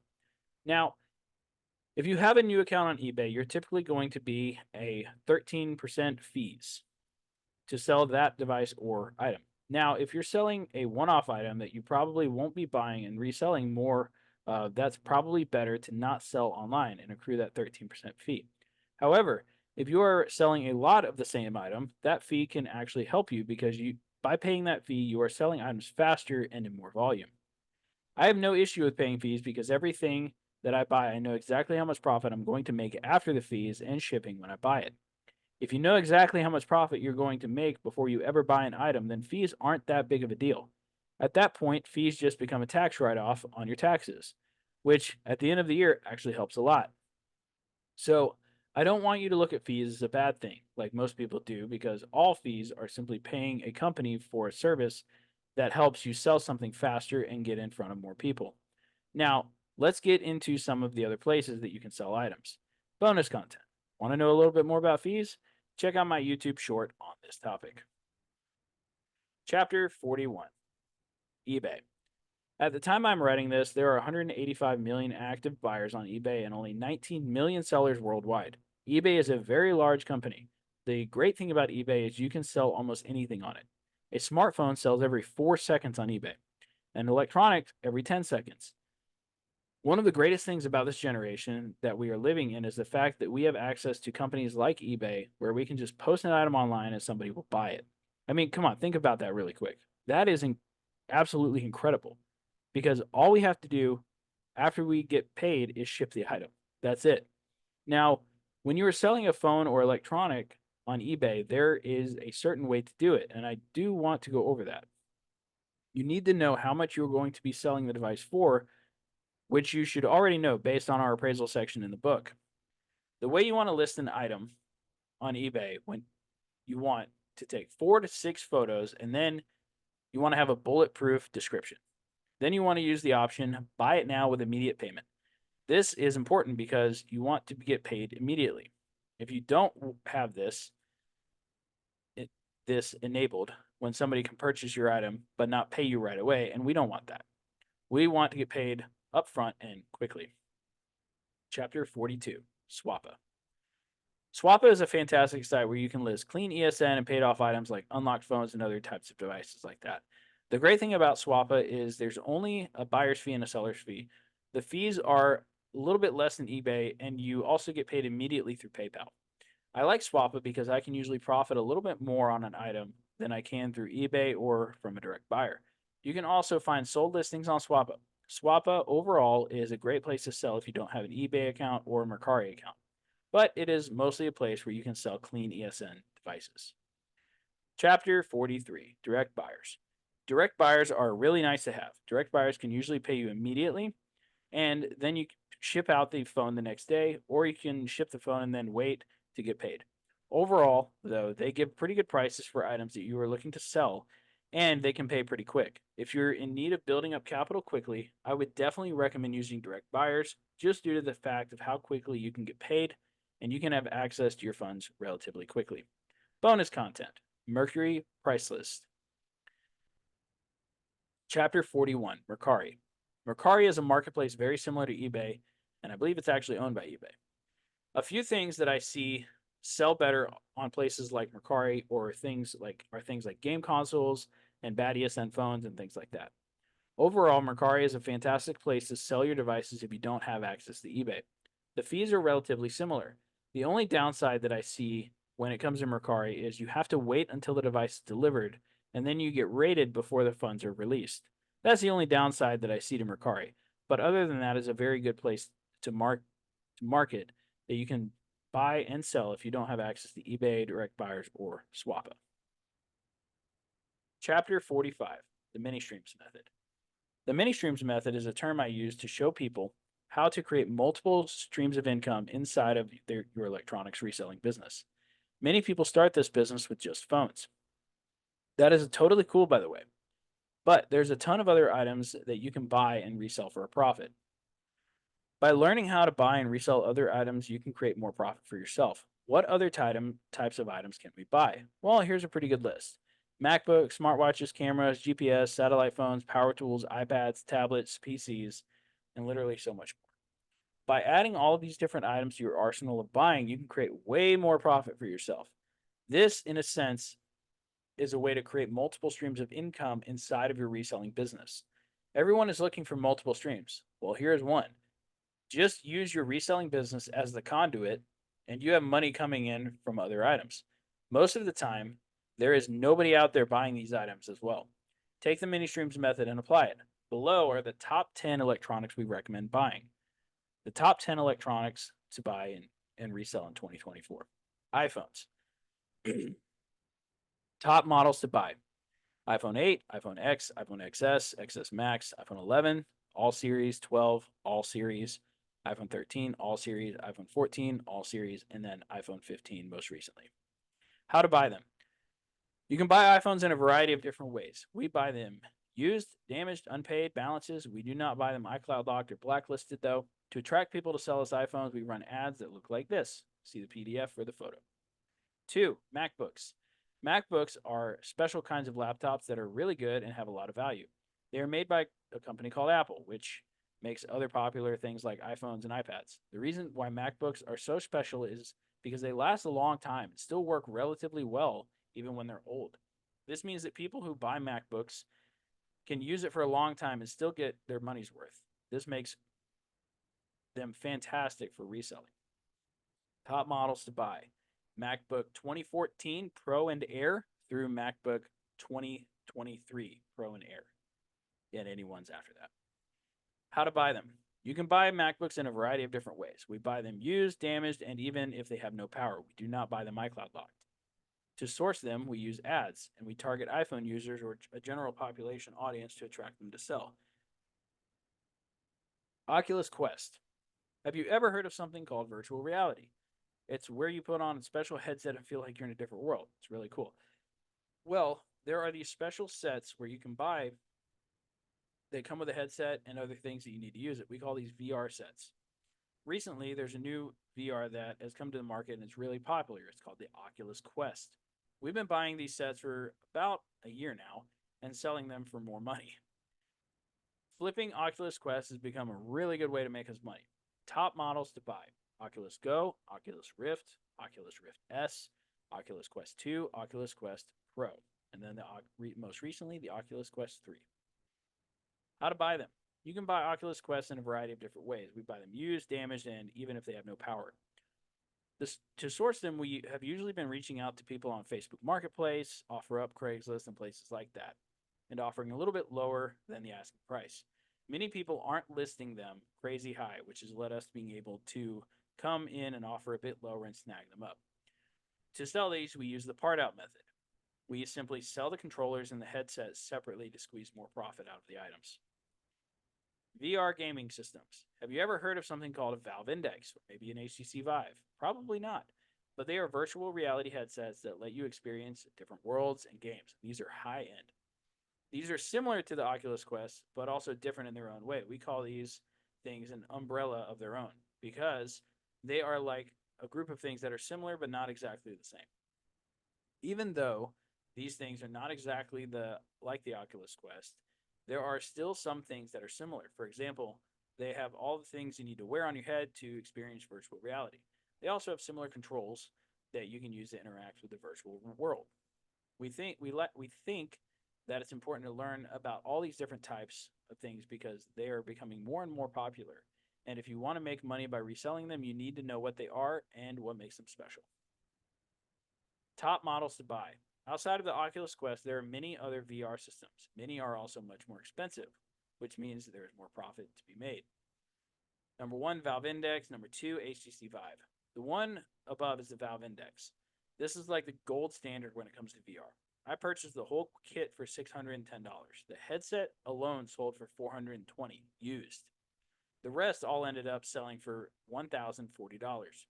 We made a total profit of $336 off of this system alone. How to buy them. Very similar to the Quest. We buy them used, damaged, and even if they have no power. To source them, we have been reaching out to people on Marketplace, OfferUp, Craigslist, and places like that, and offering a bit lower than the asking price. Many people aren't listing them at crazy high, which has led us to being able to come in and snag them up. To sell these, we use the part out method again. We simply sell the controllers and the headset and other accessories separately to squeeze more profit out of them. Number 5, Nintendo Switch. The Nintendo Switch is really fun and exciting and a good way to make money. Nintendo Switch is a popular game console that allows you to play all kinds of games, both at home and on the go. When you buy a Nintendo Switch to resell, you're getting something that a lot of people really want. And because it's such a popular item, you can sell it for more money than you paid for it.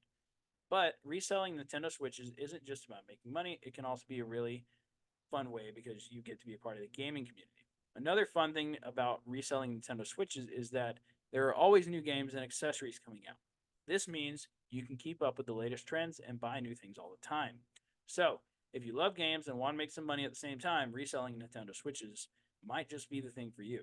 It's a fun way to be a part of the community and help people enjoy the things they love. Top models to buy: Nintendo Switch Lite, Nintendo Switch version 1, Nintendo Switch OLED. How to buy them? We buy Nintendo Switches for a good deal because we only buy the part that shows the game on the screen. Then we sell the parts, like the controllers and charger, separately, which helps us make more money. It's like when we sell other game things too, like the VR systems, basically the part out method. iPads. Did you know that lots of people in the United States have iPhones? In fact, more than 50% of people in the US have an iPhone. And many of these people also have iPads. The good news is if you're interested in flipping electronics for a profit, when you flip something, it means you buy it for one price and then sell it for a higher price to someone else. Buying iPads to flip can be a great way to make money. Lots of people love these devices. You can buy used and broken iPads, fix them up to look new, and then sell them for a profit. Top models to buy: iPad regular 2018 and newer, iPad mini 2018 and newer, iPad Pro 2018 and newer. iPads are great. They're made by the same company that makes iPhones. They have a bigger screen than iPhones, which makes them great for watching videos and all of that good stuff. When it comes to buying iPads to resell, we usually purchase them for 50 to 60% of their original price. This means that we can sell them for a profit. It's important to note that some iPads only have Wi Fi, while others have both Wi Fi and cellular capabilities. When we purchase iPads, we always check the settings to see which type it is. If it has an IMEI number, that means it has cellular. To acquire iPads, we often run ads for buying phones. People who see our ads have iPads will often reach out to us and ask if we buy those as well. Of course we do. Since iPads are made by the same company as iPhones, they are similar in many ways. That's why people think of them as big phones and are interested in selling them to us. Overall, buying and reselling iPads can be a very profitable business. As long as we are careful to purchase iPads that are in good condition and at a good price, we can sell them for a profit and make our customers happy with a great deal. PlayStations. Have you ever heard of PlayStation? It's a type of gaming console that lets you play video games on your TV. There are different types of PlayStations, including the PS4, the PS5, and even some older ones that are still available.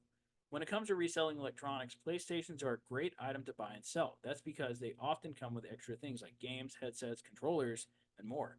These extras can add value to the PlayStation and make it more appealing to buyers. For example, if someone is selling their PS4 that comes with 2 controllers and 5 games, that's a great deal for someone who's looking to buy a PS4. We can buy the PS4 from the seller and then sell it to someone else for a profit. But why are PlayStations so popular? Well, people love to play video games, and PlayStations are one of the most popular game consoles out there. Many people own a PS4 or a PS5, and they love to buy new games and accessories for them. So if we can buy a PlayStation for a good price and it comes with extras like game consoles and controllers, we can sell it for a profit and make someone else happy at the same time. It's a win-win. Overall, buying and reselling PlayStations is fun and profitable. Top models to buy: PS3 backwards compatible, PS3 custom made versions, PS4 500 gigabyte, PS4 Slim, PS4 Pro, PS4 custom versions, PS5. How we buy them. When I buy items to resell, I don't usually fix them up before selling. I just sell them the way they are. That means if I buy a PlayStation that doesn't work, I won't try to fix it myself. Instead, I'll just sell it to someone else who might know how to fix it or who wants it for parts. This way, I can still make a profit from the item without spending extra time and money trying to fix it up. To acquire PlayStations, I use a variety of methods. One way is by sourcing Marketplace, OfferUp, and Craigslist, and other places like that. I also run Facebook and Google ads to create inbound traffic.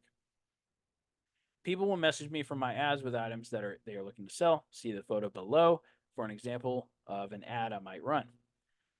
I buy PlayStations in any condition, whether they are used, damaged, or even completely broken. This is because I can still resell them for parts or to people who know how to fix them. Plus, many PlayStations come with extra items like games, headsets, and controllers, which make great items to resell. Smartwatches. Smartwatches are like tiny computers that you can wear on your wrist. They can do things like show you the time, track your fitness, and even let you make phone calls and send text messages without taking out your phone. If you have an iPhone, you might also have a smartwatch that goes with it. When people sell us their iPhones, sometimes they also have a smartwatch that they don't need anymore. That's where we come in. We buy these smartwatches from people and then resell them to others who want them. Top models to buy: Apple Watch Series 5, 6, 7, 8, and then any newer watches that come to the market. How to buy them: we buy these used, sometimes damaged. Unfortunately, when they get damaged, they are very expensive to fix, which makes them not worth much at all. To find these, we usually get them as accessories from people who are selling us their iPhones. We simply ask, got anything else you're looking to sell? When they agree to sell us their phone, and many times they will say they will have a watch to sell as well. However, you can also run ads for smartwatches and get leads for them that way as well. Samsungs, top models to buy: Samsung Galaxy S series, Note series, Z Fold, Z Flip. How to buy them: we buy these used, cracked, damaged, and sometimes even with no power. Samsungs sell pretty well on eBay, even damaged. We don't get as many of these as iPhones, but we do get a good amount. We usually combine our iPhone ads with a few of the Samsung phones in them to attract people who want to sell Samsungs. Cameras. Cameras are a great item to resell because not many people are buying them. This means there's not a lot of competition to buy them, but camera owners often know how much their cameras are worth, so they don't sell them for cheap. However, because it's not easy for them to sell their cameras, they will often sell them to resellers. Top models to buy: Nikon, Canon, Fujifilm. How to buy them: you can source cameras from local marketplaces such as Facebook Marketplace, OfferUp, Craigslist, and more. We also run ads for them specifically. The cost is usually pretty cheap depending on the location. When we go to buy cameras, we usually buy based on the value of the body only and not the body and lens. This way you can make sure you make a profit from it. Congrats. That's all 10 items that we currently flip for a profit. Conclusion: congratulations on finishing the Tech Flips to Profit ebook. I hope you enjoyed every page of it and absorbed the knowledge and applied it. Application is the most important part of this book. I've given more than enough information for you to be able to eliminate the excuses. Now, here's the deal. Remember the reason this book exists. Reason number one: so that you will eventually hire me and my team to help you implement everything inside and help you truly excel with your reselling business. Reason number two: to get you results in advance so that you actually want to do number one as quickly as possible. I want to be clear. Everything you just learned in this book is simply the tip of the iceberg. This is the basics. So now you have two options. You can start implementing everything that you have learned here and use this book to start your business. People do that and it works for them. However, if you want a little bit more, then I recommend checking out Recelerator. You can purchase the course itself, which comes with a ton of resources. You can see the hyperlink here for the course and curriculums. Or you can apply to work directly with me and my team. Working with me and my team is over $3,000 because you are buying us away from our businesses to help you with yours. We are happy to do it, but we don't want our own time to be wasted. You can book a qualification call with this hyperlink here. Here is a photo of all of my happy students, and we got many, many, many more than this. Thank you for your time and listening to Tech Flips to Profit ebook. Now it's time to take action. Get out there and make your money.